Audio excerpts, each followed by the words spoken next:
look at two issues where there is grand environmental crimes, which involve like the baby elephant cell, probably for political reasons.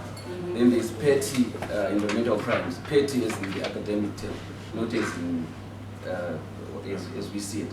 So, but I'll dwell on the petty environmental crimes, where we need to look at this broader socio-ecological order to say what priorities are there within a community to either save the environment or destroy it. And we saw those pictures which were shown by the first presenter, where there are miners that are destroying the environment. So what priorities do they have? Do they have any alternative to save the environment or to keep it?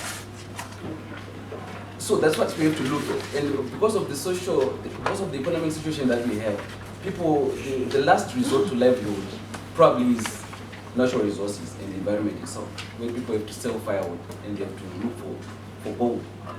So what alternatives do we have to give so that they cannot destroy the environment? So I think we have to look at that as we program around saving the environment.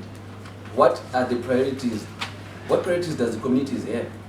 And lastly, I will just talk about a trip to Mpahlo about 2 weeks ago, where they found probably the biggest seismic find of oil. And they are looking into it, and there's going to be environmental degradation, there's going to be displacement of people. What priorities does that community have in the government itself? Do they have to save the environment and just leave the oil there, or they have to remove people? So I think we have to also look into that, as compared to just attacking people because of the actions that they are taking. Thank you so much. One last question.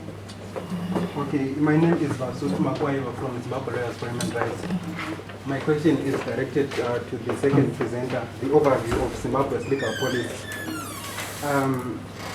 Maybe to ask, do we have specific weaknesses or strengths in the legislation that maybe we can identify from the legislation that you presented on, so that maybe we have a starting point, be it advocacy or litigation? Do we have specific weaknesses or strengths? Okay. Thank you so much for your questions. Now I'll hand over to the panelists to give us their contributions and answer questions that were asked by Did you give an opportunity to have the third speaker? Yes, I said that we are now asking questions to any of the panelists. You have a question directed to you. Yes. Okay. I believe it's the opinion of the councillor that the land reform was a failure. Yeah. Considering that he comes from a political party that says land reform is irreversible.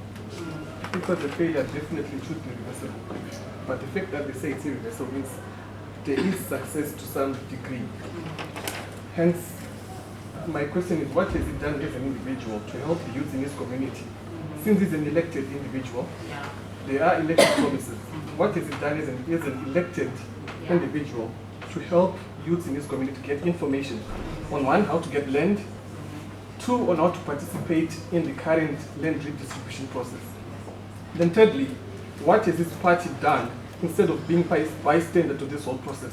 Is it not wise for his political party, for the political party that he represents, to come up with some form of a committee that engages the government so that even members of his political party get an opportunity to get land, instead of saying it's a partisan process, but rather, is there any record that they have engaged the government and they were denied the opportunity to get the land? Considering that, one, the first president of the party is managed to get land.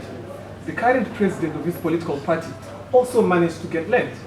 The former ministers and some MPs in his political party managed to get land. So is it that the big guys in his political party are not giving information to the youth? So what is he doing in his political party?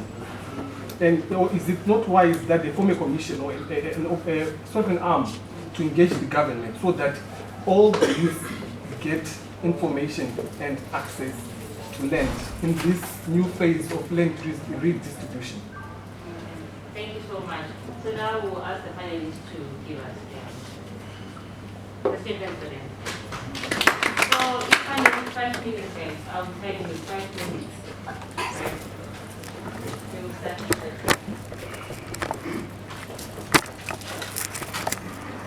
So